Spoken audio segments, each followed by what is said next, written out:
Assalamualaikum warahmatullahi wabarakatuh. Waalaikumsalam warahmatullahi wabarakatuh. Alhamdulillahirabbil alamin. Ini pada siang hari ini kita bisa bertemu lagi di dalam Spektra Podcastnya SMP Kesatuan 2 Semarang. Siang hari ini alhamdulillah kita kedatangan tamu ya, Ustadz Susmanto Purnomo. Selamat datang. Assalamualaikum Ustadz. Waalaikumsalam Ustadz Solih. Gimana kabarnya hari ini? Alhamdulillah bahagia, senang. Apalagi ini bulan suci Ramadan, kita harus bahagia. Alhamdulillah, ini bulan yang penuh rahmat, penuh pengampunan, begitu ya Ustadz ya? Betul. Ini setiap orang itu mendapatkan rahmat seperti kita. Iya. Ternyata ada beberapa saudara kita yang sudah mendahului sebelum Ramadan, tidak sempat menikmati nikmatnya bulan Ramadan ini. Betul. Ya, ini alhamdulillah di SMP Kesatuan juga melaksanakan beberapa kegiatan yang berkaitan dengan bulan Ramadan ini Ustadz. Nah ini kita ingin ngobrol tentang Ustadz. Ini kan kaitannya dengan apa ya, keprihatinan kita bersama bahwa mendekati zaman-zaman akhir ini ternyata kehidupan anak-anak kita itu ya katakanlah mengalami pergeseran norma-norma yang cukup mengkhawatirkan. Ini ada kenakalan remaja, ada pergaulan bebas dan macam-macam. Ini kan perlu kita bentengin dengan ilmu yang matang, terutama tentang ilmu fikih ini Ustadz ini. Nah kebetulan ini kami kedatangan beliau, panjenengan Ustadz Purnomo. Ini kami minta pencerahan tentang ilmu fikih. Ini ilmu fikih sebenarnya apa sih Ustadz? Ya, baik Ustadz Solih. Pada intinya apa yang tadi Ustadz sampaikan itu sangat benar, bahwa sekarang itu moral yang ada di anak-anak kita khususnya itu sangat-sangat rendah. Ya, menghormati orang tua pun itu betul.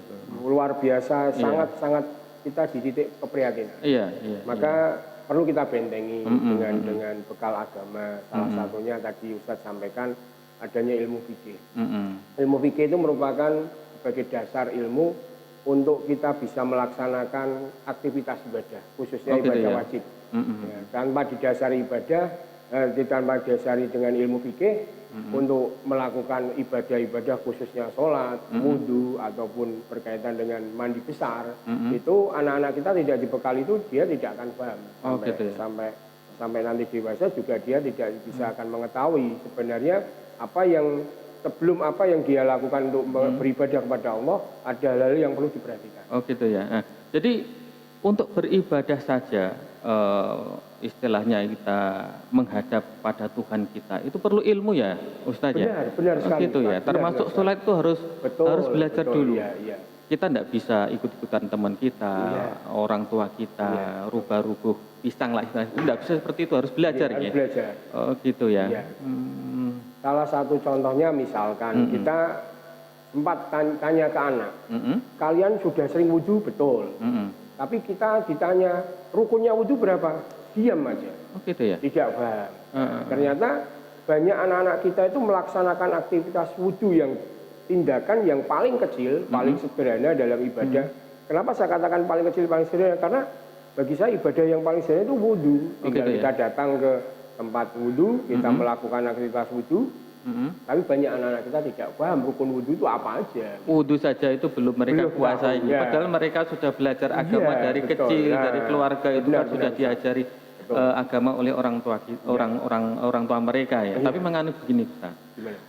Keluarga keluarga modern sekarang ini itu kan Nyun Sewu ini juga agak perlu dicermati ya, perlu dipahami bahwa bekal ilmu agama bagi setiap keluarga itu kan sangat beragam. Ada yang kurang, ada yang menengah, mungkin ada yang cukup bekalnya. Nah, ini barangkali anak-anak kita juga ya barangkali itu berasal dari keluarga-keluarga yang baru tumbuhlah ilmu agamanya. Ini kan perlu kita perhatikan juga. Nah sebenarnya kalau ilmu fikih yang mendasar yang perlu dikuasai oleh anak kita atau kita sendirilah, orang tua kan butuh belajar juga. Ilmu fikih yang mendasar yang harus dikuasai terlebih dulu supaya ibadah kita itu bisa diterima oleh Allah, itu kira-kira apa saja Ustaz? Ya kalau ilmu fikih yang harus sangat mendasar yang harus kita tanamkan sejak anak-anak, itu yang pertama adalah bagaimana kita untuk mandi. Mandi? Ya, Mandi pagi. Termasuk mandi besar. Oh gitu ya, mandi besar. Itu anak kita sudah masuk ke balik. Usia balik ya. Baru kita berikan pencerahan tentang ilmu tentang mandi itu. Mandi besar. Sebabnya mandi itu kenapa? Kenapa kok itu dijadikan dasar, Ustaz? Karena kan menurut orang awam seperti saya itu yang penting mungkin sholat lah kalau menurut saya itu. Betul. Jadi kenapa? Karena kita mau menghadap Allah itu dalam keadaan harus bersuci. Oh, ya, itu alasannya. Nah, bersuci itu tahapan untuk bersuci diawali dari mandi besar. Oh gitu. Mandi besar, setelah itu wudhu dan melaksanakan aktivitas sholat. Manakala kita mandi besar tidak sah, otomatis wudhunya nggak sah. Nggak sah. Wudhunya nggak sah, sholatnya juga nggak sah. Nah itu makanya ilmu fikih itu yang paling mendasar adalah kita harus mengajarkan mandi. Salah satu contoh. Ini contoh aja. Sederhana. Saya pernah diajak salah satu ibu-ibu pengajian. Itu saat kita ke rumah anak saya itu barusan menikah. Oh gitu. Barusan menikah. Lah kenapa Bu? Karena saya ingin minta doanya. Karena di rumah itu baru pertama. Ya baik Bu, saya pesan aja langsung. Saya biasa aja, terus sampai di rumah, kemudian saya mendoakan supaya rumah itu menjadi rumah yang barokah dan tidak ada hal yang tidak mengganggu dan sebagainya. Kemudian saya mencoba bilang sama ibu, Bu, bisa nggak saya lihat rumahnya ke belakang? Oh silakan. Kemudian saya masuk ke dalamnya, saya lihat dari kamar. Begitu di kamar mandi saya kaget. Ibu ini kan putra ibu kan pasangan suami istri yang pertama. Istilahnya pengantin baru lah. Nah saat itu saya melihat ternyata bak mandinya itu tidak memenuhi syariat untuk bersuci. Oh maksudnya tidak volume airnya. Kapasitas baknya ada aturan yang mengatur itu. Ada Ustaz. Kalau secara syar'i itu ukurannya adalah 60 cm kali 60 cm kali 60 cm panjang lebar tinggi kali 2. Oh kali 2? Iya kali 2. Maksudnya kali 2 Ustaz? 60 kali 60 kali 2 kalikan 2, dilebihkan. Oh dilebih. Ya. Kalau pas itu agak meragukan. Ya. Kenapa dikalikan 2? Itu supaya paling tidak pas persis gitu loh. Artinya bisa ada kelebihan. Begitu saya bilang kan Ibu, ini kalau putra Ibu, mohon maaf, itu pada saat beliau melakukan aktivitas mandi besar, tidak memenuhi syarat. Tidak sah mandinya ya? Nah, orang tuanya baru tahu. Oh gitu. Memang mandian tinggal mandi. Saya mandi setelah datang bulan ya mandi aja. Gitu. Tidak melihat ukuran air dan sebagainya. Nah, berarti nggak sah. Ternyata banyak orang tua yang tidak paham. Oh gitu ya. Nah, akhirnya saya memberikan masukan ke beliau. Daripada itu baknya kecil, tolonglah Bu, panggil tukang buat aja shower, itu malah bisa. Itu malah menjamin kesucian airnya ya. Betul. Sehingga ibunya lebih paham. Dari situlah saya bisa menangkap ini hanya salah satu contoh.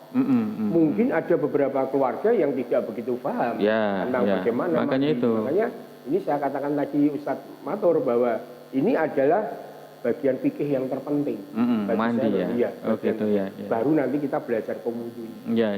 Jadi itu sementara menjaga kesucian termasuk ketika kita mandi itu ternyata sangat penting ya. Betul. Karena itu nanti akan menentukan ibadah-ibadah kita selanjutnya. Wudu kita sah atau tidak, sholat kita atau tidak sah atau tidak itu ya berawal dari kesucian ketika kita mandi ya Ustaz ya. Jadi berarti kan kalau kita mau buat bak mandi itu paling tidak ya 60 kali 60 mungkin dalamnya dibuat 120 itu boleh ya. Boleh. Oh, gitu ya. Iya. Salah satu bisa dilebihkan gitu. Tapi lebih aman ya itu enggak usah pakai bak, pakai shower. Nah, itu paling aman. Itu bagi keluarga di luar negeri itu sudah menjadi keharusan bagi negara-negara yang betul-betul manajemen airnya itu bagus Ustaz. Mereka harus pasang shower, tidak boleh pakai bak. Itu pemakaian dilihat dari kehematan pemakaian air itu jauh berbeda. Nah, itu salah satunya.